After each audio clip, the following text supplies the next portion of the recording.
ओम नमः शिवाय। सभी भक्तों को जय श्री राम। दुष्ट व्यक्ति से हमेशा बचना चाहिए, क्रूर व्यक्ति से हमेशा बचना चाहिए। ज्ञान किसे देना चाहिए और किसे नहीं देना चाहिए, और भक्त के स्वभाव क्या होने चाहिए। आप अपने आप को भक्त मानते हैं, ईश्वर का अपने आप को एक अंश मानते हैं, ईश्वर का अपने आप को ये मानते हैं कि मैं ईश्वर का सेवक हूं, ईश्वर का भक्त हूं। लेकिन आपके स्वभाव कैसा होना चाहिए, आपका भाव कैसा होना चाहिए, आपका विचार कैसा होना चाहिए। इसलिए कि यदि संतों में ही, यदि भक्त में ही ये गुण नहीं होंगे तो फिर भक्त कहलाने का कोई फायदा नहीं। फिर उसे अपने आप को दुनिया से अलग रहकर ये दिखाने का कोई महत्व नहीं कि मैं एक संत हूं, मैं एक भक्त हूं, मैं ईश्वर के सानिध्य में रहता हूं। उसके लिए कुछ चीजें जरूरी लागू होती हैं जो उसके अंदर होनी स्वाभाविक है और होनी चाहिए। तो वो क्या है, आप ध्यान से समझें। बहुत छोटी सी वीडियो है लेकिन ज्ञान से परिपूर्ण है।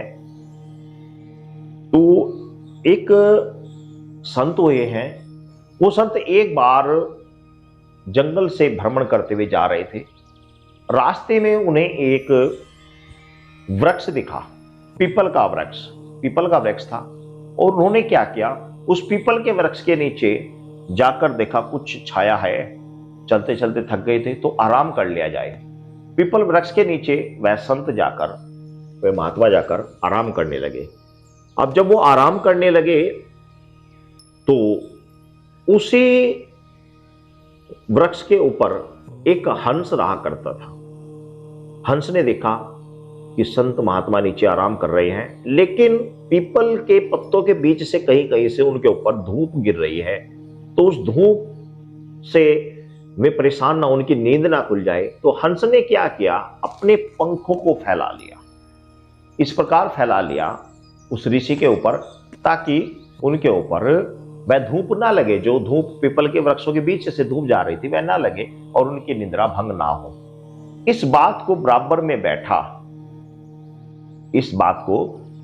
में बैठा बगुला देख रहा था। अब बगुला भगत आपने काफी कहानियों में सुना होगा, हमने भी सुना है कि बगुला भगत पानी में देखा भी है, पानी में बैठा रहता है, ऐसा बैठा रहता है जैसे भगत बैठा रहता है, बिल्कुल शांत। लेकिन जैसे उसके सामने कीड़ा या मच्छी आती है तो तुरंत पकड़ लेता है। तो अब बगुले से ये बात सही ना गई और बगुले ने क्या किया, बगुले ने जाके उस संत के ऊपर से एकदम से पेशाब करा और निकल गया आगे।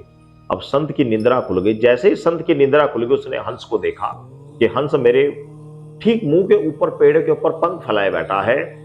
और संत को ये बात समझते देर न लगी कि भाई ये काम अवश्य इस हंस ने किया है। तो हंस को तुरंत ही देखते ही संत गुस्सा हो गए और तुरंत ही उसने अपने कमंडल से जल निकाला और तुरंत ही उसको श्राप देते हुए ये कहा कि तुरंत तू, तेरे पंख, जिन पंखों को तो फैलाए बैठा है, तुरंत पंखहीन होकर जमीन पर गिर जाए। तो जैसे ही उसने जल फेंका तुरंत ही हंस पंखहीन होकर पृथ्वी पर गिर गया। जैसे ही पृथ्वी पर गिरा, अब हंस संत से कहने लगा कि मेरे से बहुत बड़ी गलती हो गई, जो मैंने बिना सोचे समझे, बिना आपको जाने, केवल आपके पहनावे को देखकर आपको संत समझ बैठा, आपको महाज्ञानी समझ बैठा और ज्ञानी समझकर मैंने आपके ऊपर उपकार करना चाहा।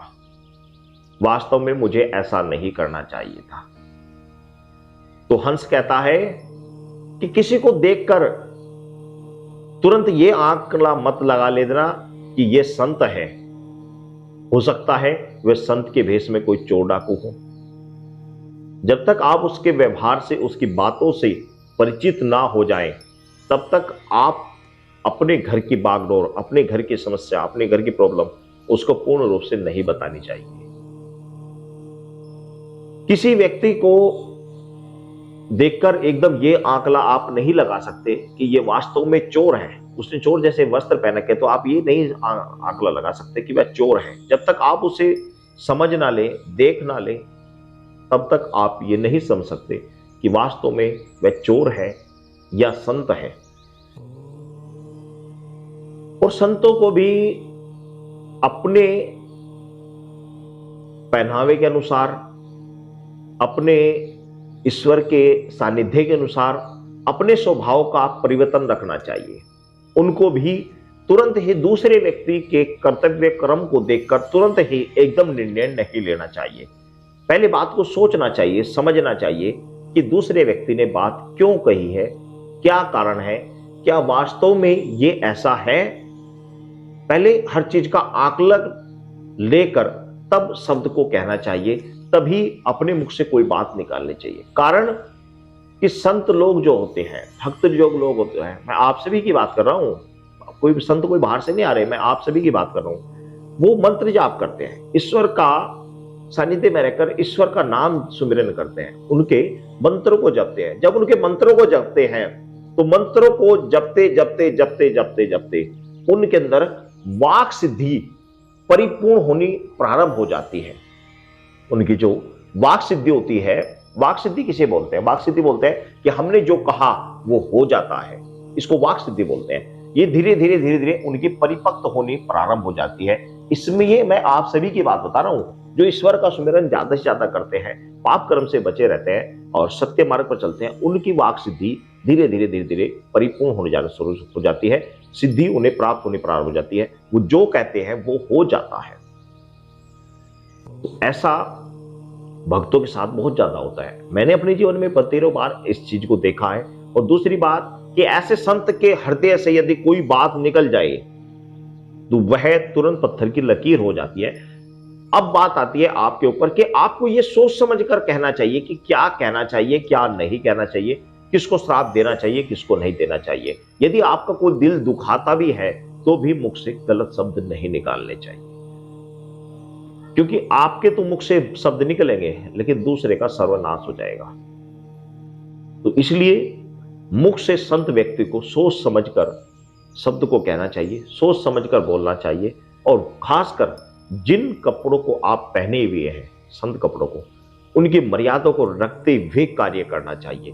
क्योंकि आपके पहनावे से आपको लोग जज करते हैं, आपको लोग समझते हैं कि ये एक संत आदमी है या भक्त आदमी है, लेकिन वो क्रूर कार्य यदि कर रहा है तो आपके कारण उस समाज में रहने वाले व्यक्ति को बहुत ठेस पहुंचती है, बहुत धब्बा लगता है, ईश्वर के नाम में कलंक लगता है।